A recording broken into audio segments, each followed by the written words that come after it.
So ngayong araw nga na ito ay naisipan ko magpalit na ng lamesa sa computer shop.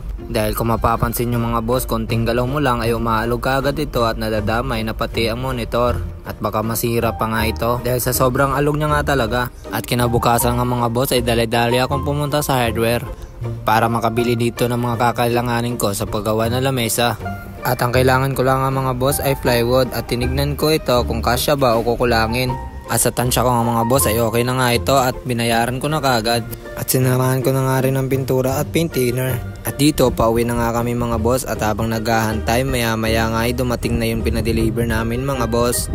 At maya nga ay binaban na rin namin ng tropa ko at nilapag muna namin sa gilid kasi may lumapit sa atin at binibintahan niya ako ng Santo Niño mga boss. Tinanong ko nga rin siya mga boss kung magkano ang benta niya. Inalok niya nga sa akin ito ng 320 at tinawaran ko ng 300 at nag-oo naman siya at sabi niya pahingi na lang ako ng 2 tempura dahil nagugutom siya at binigyan ko naman mga boss at ito inabot niya na sa akin. Kaya nga dun sa sinabi niya kahit na alok niya sa akin ay 320 at tinawaran ko ng 300 ay binigay ko nga sa kanya yung 350 para makasnack-snack naman siya sa daan mga boss.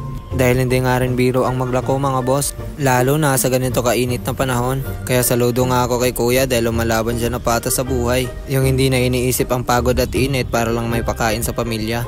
At dito mga boss, pumipili na nga kami ng 2x2 na gagamitin namin sa paggawa namin ng lamesa. At kung nagtataka kayo kung ba't marami kaming kahoy na 2x2, galing kasi yan sa kabila naming tindahan na pinasira mga boss dahil lumipat na nga kami ulit dito sa pinakauna naming tindahan. At dito nga ay pinipili na namin kung saan dito yung maayos at walang mga pako-pako mga boss. Mas maganda na rin kasi yon para hindi na tayo mahirapan at madali na rin natin mabuo ang lamesa. Napakabilis nga lang ng panahon mga boss. Dati wala akong ibang iniisip kundi puro gala at lakwatsa. Pero ngayon ay halos puro nga negosyo na lang yung iniisip ko mga boss. Dahil naisip ko rin na wala tayong mapapala o matutunan kung lagi na lang tayo umaasa sa ating mga magulang. Kaya nga kung anong maisipan mo na gawing negosyo ay huwag kang matakot sumubok mga boss. Natural lang ang magkamali mga boss. At kung madaming pagkakamali ay mas madami ka ring matutunan. Kaya't patuloy ka lang sa iyong pangarap at gawin mo yung mga gusto mong gawin sa buhay. Pero ito ang lagi niyong tatandaan mga boss, na kahit ano pa mang marating natin sa buhay, huwag natin kalimutan kung saan tayo nanggaling. At dito nga mga boss ay dahan-dahan na namin inakot yung mga kahoy papunta sa paggagawa namin ng lamesa. At dahan-dahan nga lang namin ito inaangat kasi delikado nga rin tong kahoy na to, baka matinik pa kami mga boss. Kaya bawat galaw o diskarte dapat dahan-dahan lang at iniisip muna kung ano mga dapat nating gawin para hindi tayo mapahamak mga boss.